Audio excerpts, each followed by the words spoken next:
Well, obviously disappointed with the outcome. They're the number one team in the FCS football, and they proved that. They showed it. Very talented team, very explosive team. Defense is fast. They did a lot of really good things today. We didn't do enough. We didn't add up to what we needed to in order to be competitive against this team. Um, you know, they were able to extend their drives. We missed a few tackles that we hadn't done, the previous week, and we missed out on some explosive plays in the third downs. And so they executed when they needed to. We didn't. And as I said, when you're a good team like that, you can't afford to have those type of mistakes. And so we have to minimize those things that we do against tough teams that in order to be able to be competitive and successful. So they did it today, and we didn't. Questions? Mike, obviously you were shorthanded offensively. When did you know that Hollis and Emo would not be able to go? With Hollis, obviously it was kind of touch and go, and we're always going to err on the side of judgment with our medical staff and the player themselves. He was unable to throw the ball accurately or with any velocity, today. And we just said, you know what, it's not worth it. I mean, well, he could just run the ball. It's not worth putting a player out there of his caliber who wanted to play, who wanted to show that, that he's a high talent. He's a great quarterback, but medically and without risking further injury or issues with him, just couldn't throw the ball like he needed to early. So we said he wasn't going to play. Love the young man. He wanted to play, but not going to put him in a situation that would that harm him further. Malachi was kind of as we were going through the week. He's a guy that can run and like a thoroughbred. And when your lower body extremities are hampered, then being able to be as fast as you need to be an explosive, it impacts the way you run and how you can contribute. And so we found out early on, but also hoping that there was opportunities for him to heal and get better. But again, when you're running and that's your skill set, you got to be on all cylinders, and did not want to put a player out there that relies on that to even make his situation worse as well. So two guys that are explosive guys, that basically were 90% of our offense last week, didn't have them today. But other guys had to step up and be, and hopefully be competitive and produce. But we did not do that today. So, we will see what happens as we move forward, move on with them. But the number one thing, we'll make sure that they are medically prepared to play, and they feel that they can be a contributor, to this football team, and not put their health in jeopardy.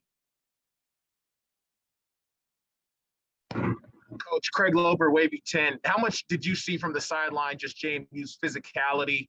How much it kind of weared on your guys there, especially early on? They got the early jump there, scoring 4 straight touchdowns on the first 4 drives.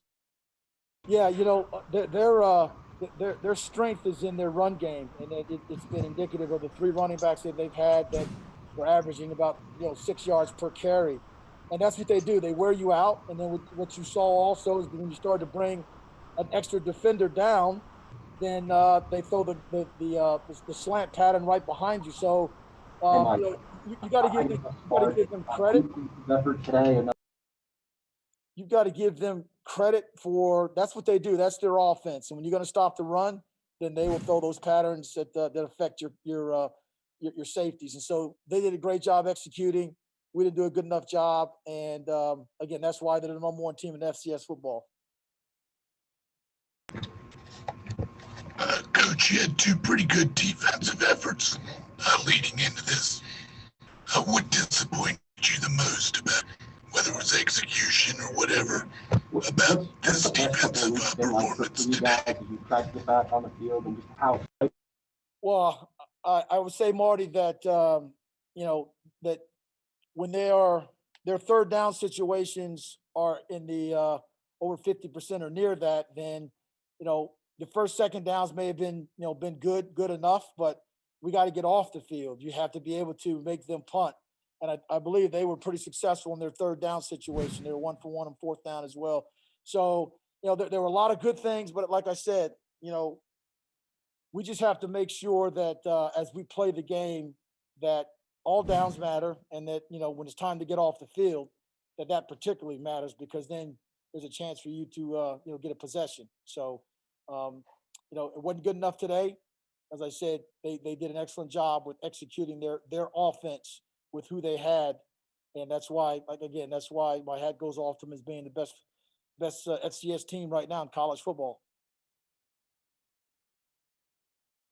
When you get what looked to be a stop to set up the field goal, and then they faked it for the touchdown, was that a pretty much a crusher at that point? Because I guess had you had them to a field goal at that point, it might have been a bit of a morale boost at that stage. Yeah, David, it's critical when you stop them, and and you're in the red zone area. Obviously, you want to create turnovers, but one thing that you want to do is not give touchdowns up, make them kick field goals. And so we put ourselves in a position to go after a block. Player got kind of lax in his alignment, and they got a look that probably they work on. Like, we all have film, each other's film, so we all look at things and say, listen, if they do this, then we'll do this. And they executed. Our alignment wasn't the way it needed to be, and so they executed that and got the touchdown off of it. So yeah, that was a big swing right there, and not being prepared, to negate that and make them kick the field goal. So we got to do a better job again, like that. I talk about special teams being a one play opportunity, the punts, the kickoffs, and things like that. That was one of them right there that you saw that they gave them an advantage.